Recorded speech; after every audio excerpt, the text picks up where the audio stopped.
पहिलं निशाण ज्यावेळी सकाळी अंदाजे 8:30ला इथून निघेल कांदळगावला जायला, म्हणजे इथून ते रांगेश्वर मंदिरामध्ये जाईल, तिथून ते कांदळगाव जायला निघेल. कांदळगावला फक्त जी 5 मंदिरं आहेत तिथं ते मंदिराला लावलं जाईल.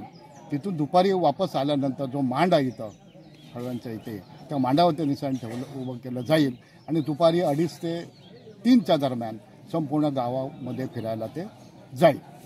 ते फिरून झाल्यानंतर वरच्या वाडीवर पहिलं ते वरच्या वाडी, नंतर खालच्या वाडीत गेल्यानंतर आपली जी घाडीवाडी आहे तिथून सुरुवात होते.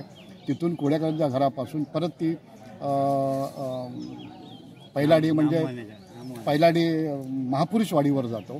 तिथून जे नामदेव घाडी जे आहेत आमचे तिथून परत ते असे वापस आले आणि शेवट नेरकर आहे, नेरकरांच्या घराकडे ते शेवट तिथं होतो आणि तिथं ते सर्व जो का पैसे वर्धेक जमले जातात तिथं त्याचं तो मोजणी केली जाते. त्याच्यानंतर धूळवड जे आपण म्हणतो ती तिथून ती धूळ मारायला सुरुवात होते. तिथून सुरुवात होते गांगेश्वर मंदिरामध्ये, नंतर चौराईवरून परत इथं येते, इथं नंतर ती समाप्ती होते. असा आमचा होळीचा महानगावचा परंपरा आहे. त्याप्रमाणे आता या वर्षापासून चालू झालेला आहे.